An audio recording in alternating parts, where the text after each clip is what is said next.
We're driving to the Shaolin Monastery. There are several in China, while the most famous is located in the Hainan province. But we headed for another one, not far from the city of Chongqing, as on the way, I wanted to get a better look at all of this country's deserted spots off the beaten track.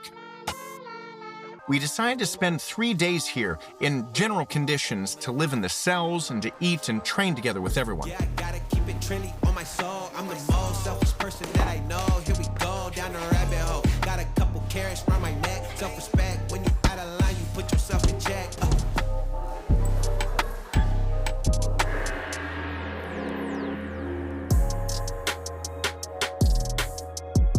So here is the daily timetable for the Shaolin pupils here.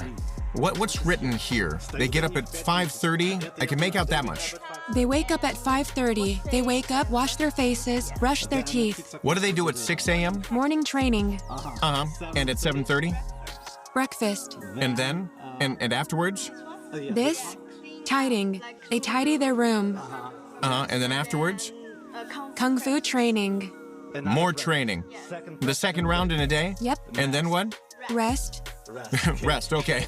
They have 25 minutes to rest. Exactly, yeah. And then lunch. Lunch, okay. And then they break for a nap. A daytime nap. Okay, so they sleep a little. Lessons for Then their school lessons. Okay, and then dinner? And then dinner. dinner. Right, dinner. And then it's back to Kung Fu training. After dinner, they practice again. Guys, that's the third time in a day.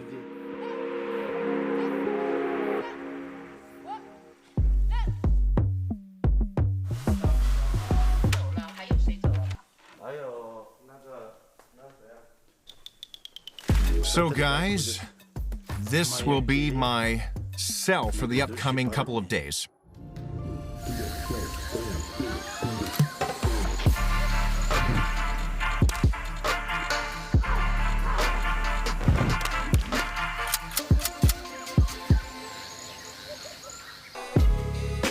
Honestly, guys, I'm a little nervous.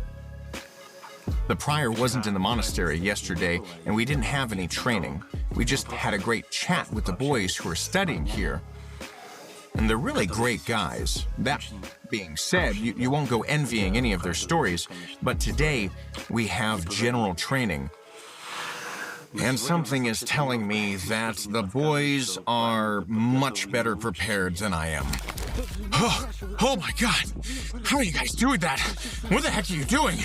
I'm 40 years old. I mean, I love to run. But in comparison to these guys, I feel like a freaking Kung Fu panda. What the hell? You guys didn't even break a sweat. I mean, between the two of us, it's an average amount of sweat. It's no big deal, but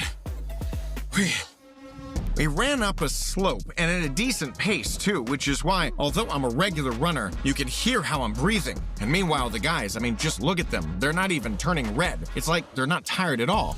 I've got a mind to take off my t-shirt and show the guys what it's really like to be seriously ripped, but I just don't want to embarrass them. I mean, why spoil the atmosphere? We're getting along so well, I think. So when the master is here, they run like that in single file, and they can't stop at all. So you run there, single file, and that's it. And if you get out of breath, tough, you pass out. And if you can't run anymore? What does the master do if someone is really tired? You're better off running, else he'll grab you and go to town on your back. It just beats. Just try not running for him. Have there been cases then where someone's been beaten so much that they couldn't stand afterwards? That they went to the hospital? 你们以前被打得到你们做不了，很厉害。有吗？ Yeah, they say yes. But that wasn't for running. The running is a piece of cake. You can seriously get it in the neck during almost every training session. But the main thing is not to disrupt the order at the monastery. We once took out some cigarettes, had a smoke. We got a hell of a beating. They said, you'll think twice about smoking here. And they beat everyone. So he's got scars here. Can we take a look, like, right here? Yeah. Where are they from? Are the scars on your back from that time? Yes, they are. Did they hit you with sticks? Yeah. So check it out, guys. This scar and all the points here. A scar, here's a scar. They're all from hits. And there's one right here on his head there also. All my legs were beaten, and my head was pummeled. I've had that many, many times. Yeah, we all get in trouble really often. Are you crazy? They come down on you even harder.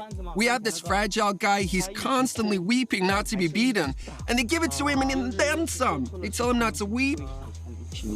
He's saying there's a little one among them who constantly cries. They beat him even harder because there's nothing to cry about. Nobody weeps in the monastery. We're not crybabies.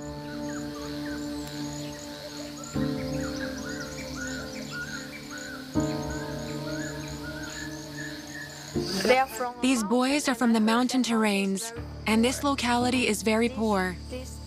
And this Shaolin monastery takes pupils from the region every year. These guys.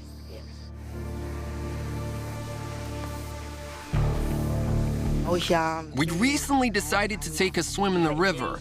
We were caught and they beat the living daylight out of us all. I almost died that time.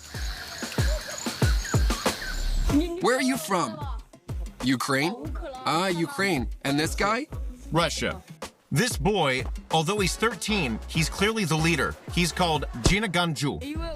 I had bad grades in school, back in the village where I grew up, and I used to get in big trouble for it, but I still did bad in school anyway. So one day, monks came to our village and said they were selecting boys for the monastery, and I was the first to volunteer, but my dad said, "You're not going anywhere." I went anyway.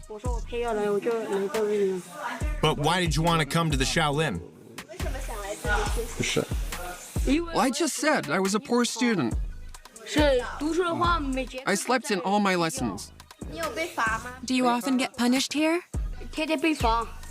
Every day, he says. Most often with a ruler to the back of my neck when I fall asleep. Honestly, this is the first time I've met a person who entered a monastery because they were a poor student, especially when you have to do no less studying in the monastery. Personally, I think this wasn't about studies, but about his father's punishments.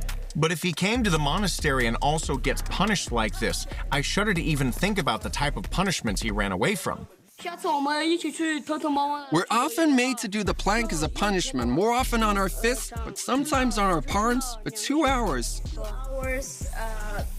And they also do this. What do you want to show us? You can show, yeah?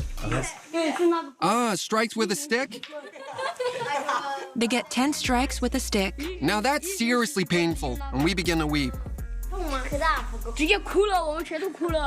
He says they cry. He says it's painful, they cry. But you can't cry here. They come down on you, and then what?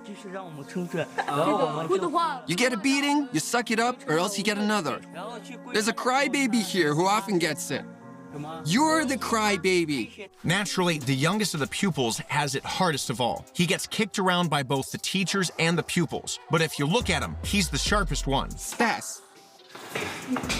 And what about you? Xiaolong. Xiaolong. Xiaolong. Xiaolong. Xiaolong. The little dragon. Among other things, the little dragon has children's diabetes and a whole host of illnesses, which is why training for him is also harder than for everyone else. Need to put their head in water, and They stick their head in water, and the teacher beats them on their backside. Oh. And you need to hold your head underwater for 2 minutes while the teacher beats you? Yeah, if you remove your head and that one, you know what that kid does? He just drinks up all the water.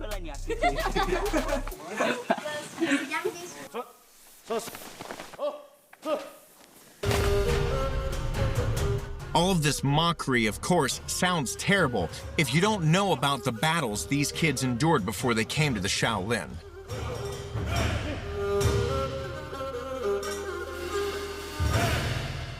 Most of the monastery's charges ended up here roughly at the age of 8. And there's no pretty story here. I understand that many of you likely think that it's a great thing to get to be in such a monastery, to learn kung fu and so on. But actually, these guys mostly, not all of them of course, but most of them don't end up here of their own free will. The internet tells scores of romanticized stories about teenagers voluntarily coming to be a kung fu monk. And indeed, there are many like that, but the other stories aren't mentioned at all. The most common story is that parents grow tired of raising their child because they behave like a hooligan, because they fight on the streets and they steal and they break the rules and so on. They come home with poor grades, and the parents themselves work and they have no time for their child, especially when they have many children. And basically, the most poorly behaved in the family is just given away. And not just given away, but given away here, where they're punished. Everyone is aware that children will be beaten at the Shaolin Monastery. And obviously, that's exactly what the parents who give their children up want for their kids. You know, on camera and more so off camera, practically all the boys say that they really miss their parents, even those parents who gave them up to the monastery. And even those who used to severely beat them. One of the boys, for example, has a head covered in scars. You see these scars, guys? He picked up these injuries at home, just in case you were thinking, what kind of a hell is it to be in the monastery? Well, the world which these boys fled from to end up at the monastery was also no picnic.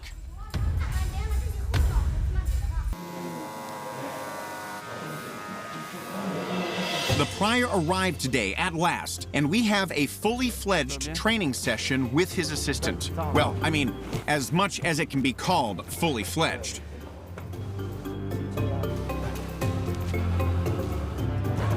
The children you've been speaking to over these past few days are from the poorest families in the autonomous county of Yi, located in Sichuan province. There are 2 orphans amongst them, and for them we are their family. Because their aunties and uncles have their own children, 4 to 5 kids. And that's a whole bunch. And put it this way, they took care of them badly, which is why they brought the kids here. We'll help them until they're 18. We'll improve their knowledge of the world, teach them kung fu manners. These are all boys from villages high up in the mountains, and there was no one to teach them there. How did you come to end up at the Shaolin Monastery? As a child, I really loved kung fu and was very poorly behaved.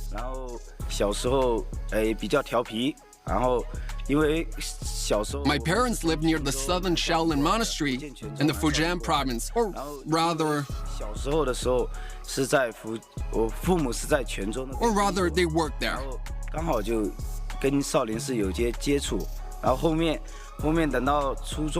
And in middle school, my behavior became completely unbearable.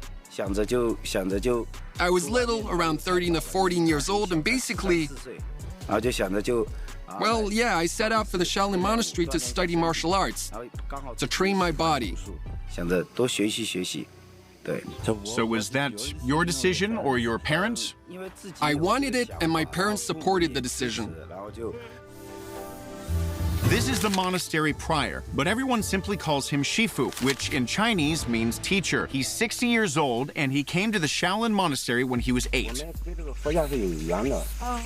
I first came to the Shaolin Monastery in Hainan. That was in the early 70s, when the Shaolin monks were going through difficult times. Yeah. All the monks were starving. They were forced to travel downhill to the people and ask them for food. Some would return to their home cities to do business, so to speak.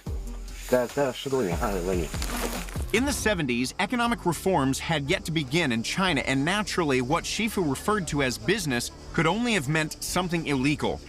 The Shaolin monks were indeed forced to form into gangs. Many left the country, which for instance gave birth to the largest Singapore triad, Salak Kau, literally meaning 369. This added up to 18, signifying the principal disciples of the Shaolin Monastery. It was only in the 80s, when the movie Shaolin Temple starring Jet Li was released, that Kung Fu monks suddenly became renowned over the whole world. And incidentally, that was also the time when CEO monk Shi Young-sin took charge of the Shaolin.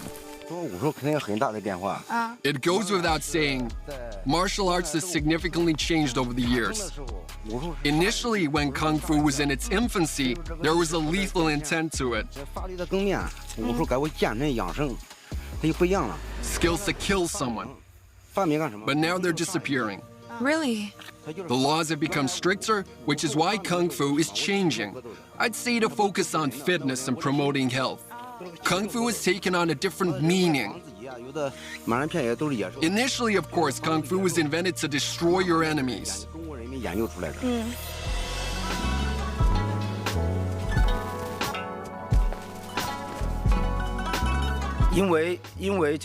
Traditionally, there are two fundamental schools of Shaolin, the northern and southern schools. We say the northern legs and the southern fists. Simply because in the south, in the coastal area, the monks had to face off against pirates on the water more, and in those situations, your fists are better suited. Meanwhile, leg strikes developed more in the north. To be fair, these schools are actually very similar. The differences lie in how you administer your strength, how you seek balance.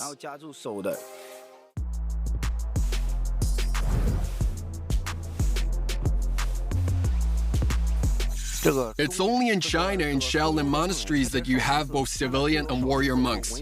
For example, a monk who sits every day meditating, reading sutras until his legs and feet go numb, they'd have to take a break to relax their muscles, bones, joints. And gradually, these movements shaped into Shaolin Kung Fu.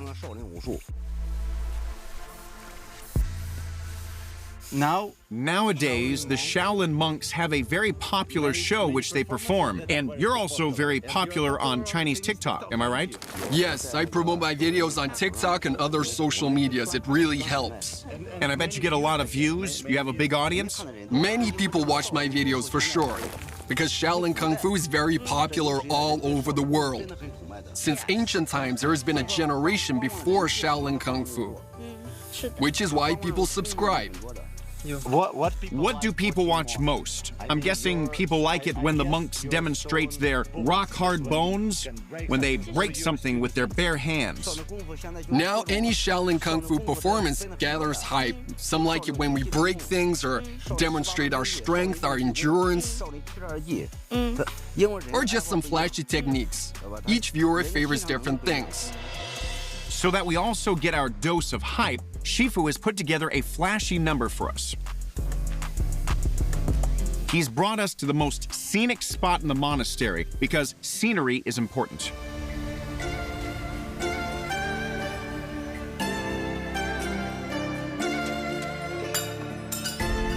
In case of a bad shot, we've got another take, but to be fair, this wasn't the best one.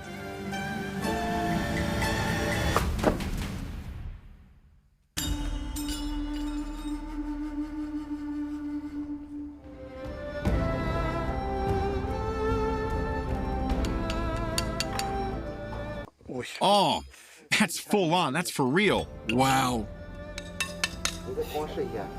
Holy smokes. He says try it out. Okay. Here, take it. Oh, ow. Oh, Ah, jeez, the way it hits you.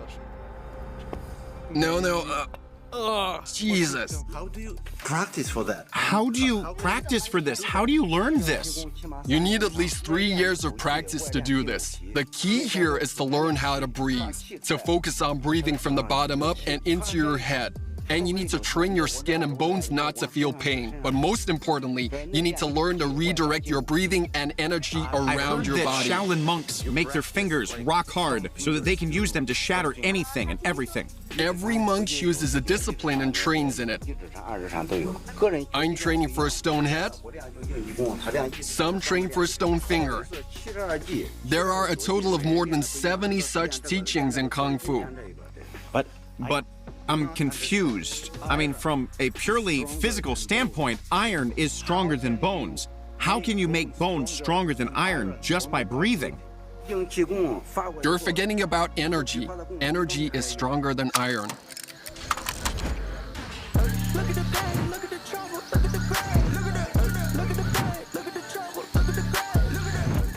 Okay, I want to try breaking it too.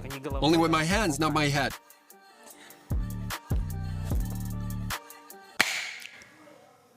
I did it. Damn, it wasn't easy, but I broke it. No. It's not breaking.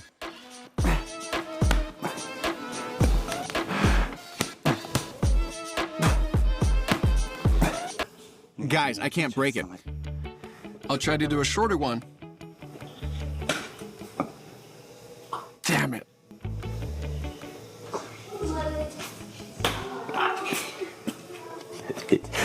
All right. Don't torture yourself. Petya broke the long one. The shorter one is harder to snap. Well, technically, he broke the longest one, but with his head. Jeez. So basically, the iron plank isn't strong iron. I don't know. It's not like a steel rod. It can break, but it's not exactly some showpiece made of paper either. Serious. Oh, I'm terrified because I know it's gonna hurt. Okay. No. It's not breaking one bit. I mean, I don't know. What are your thoughts? Is it a magic trick or genuine kung fu?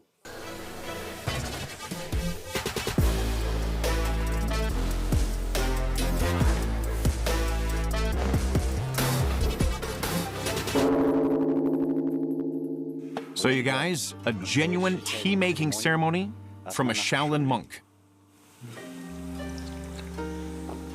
Oh, the tea is so good. But this is the Shaolin Monastery. Naturally, they honor traditions and the like. Do the Chinese actually attend the tea ceremonies? Jeez, there's a table with tea on it in every household. A ceremonial tea table, a wooden one, where they have a tea ceremony in every house in China. Oh, it's a separate table from the one they eat at. Like we have a coffee table, they have a ceremonial tea table in every sitting room pretty much.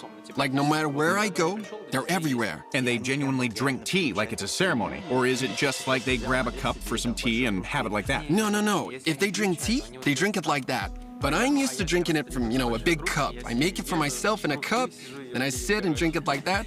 Well, that's in Iris's family. When you're in a large company, let's say there, you buy a lot of furniture, a stove. A must-have in that company is an expensive, like a very expensive tea set. And you sit there hosting talks, you do all your business affairs over tea, always over tea. Yeah. So like what we do with a shot, but they have tea. Well, they have shots later in the evening. Tea comes first. Well, one doesn't exclude the other, right? First tea, yeah. They drink too. Like, in these long negotiations, they need to drink. Yeah. People often complain about the need to have a drink while conducting business, especially when you're networking here in China. Getting on the booze is a must.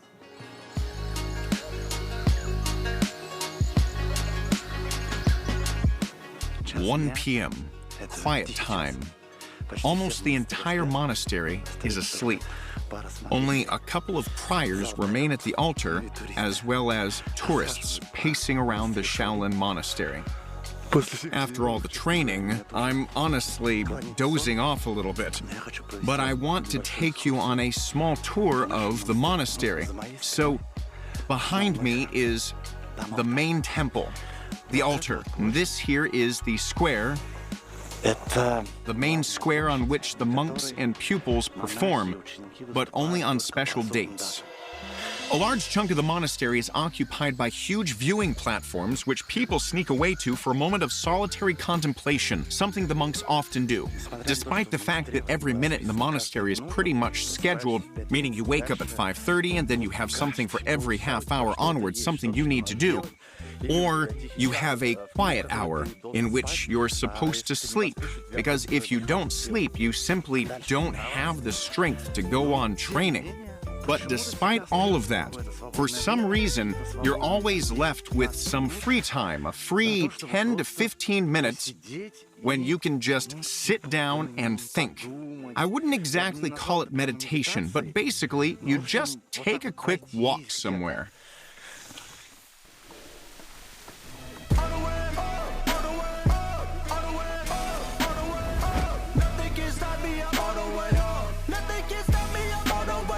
The most exhausting is no doubt the huge number of steps. Here, it's a constant case of up and down, up and down, up and down.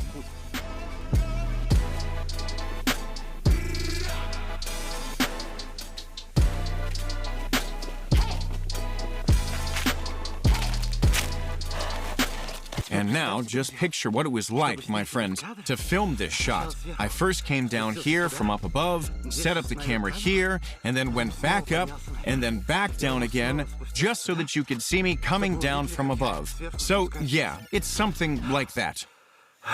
But that's what there is for a blogger to do in the Shaolin Monastery.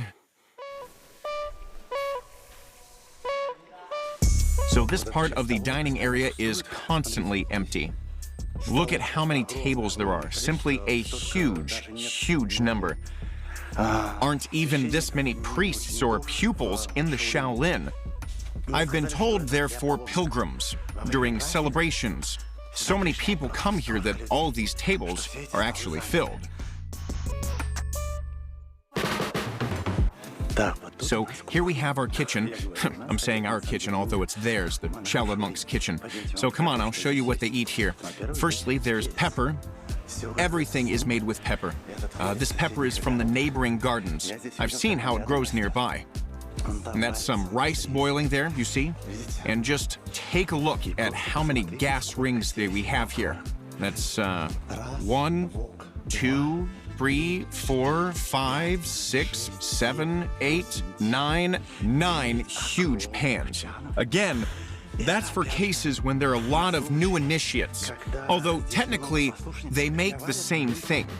Here's the pumpkin that we eat for breakfast, lunch, and dinner. The Chinese call this Chinese zucchini, although it's not actually zucchini as it grows on a tree.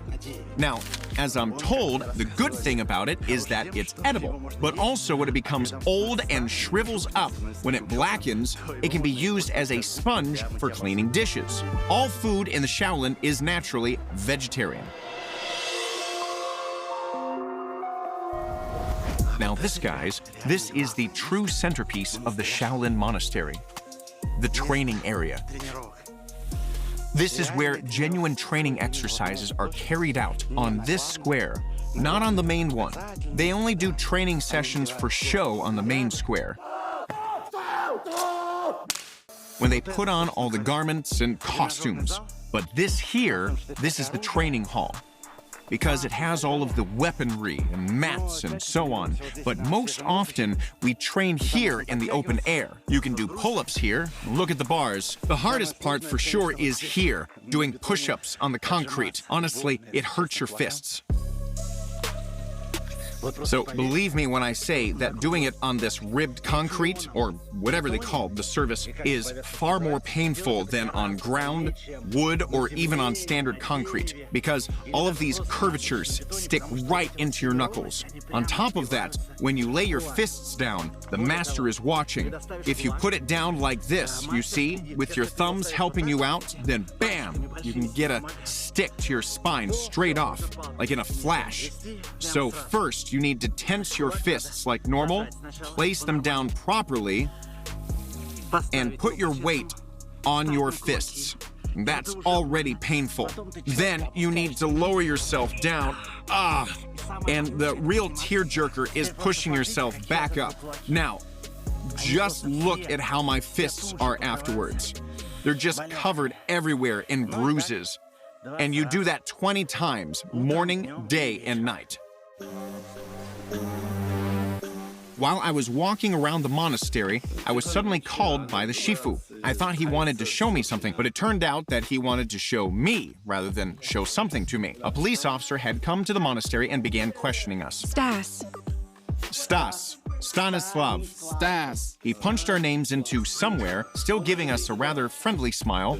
I already thought I was a goner. Shifu, meanwhile, well, just look, he hadn't come up from his phone. You know why he's here? He's seen his socials. Ah. You know why he's here? He's seen that Shaolin Master. What he's posted. The photo was on the internet. He saw it and came here to find out who we are and why we're here. Well, honestly, I overdid it from the beginning. Yeah, I saw it on your face. Your eyes are like wild. You know, I came in and I was like, okay, so this is happening.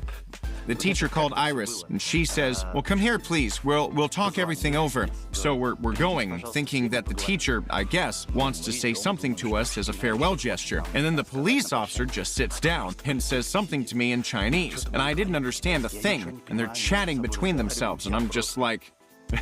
I mean, I'm already used to it, like, seriously used to it. I'm all calm, it's all good. I mean, I've been here for 7 years. I often get this kind of thing. No joke. The police officer came because the monastery hadn't registered me. Yet notice that he didn't take me to the station, and he didn't even check my documents. It was enough for him to just take a photo of me. Well, bearing in mind that the Chinese authorities have the biometrics of everyone in the country, why would he need my documents?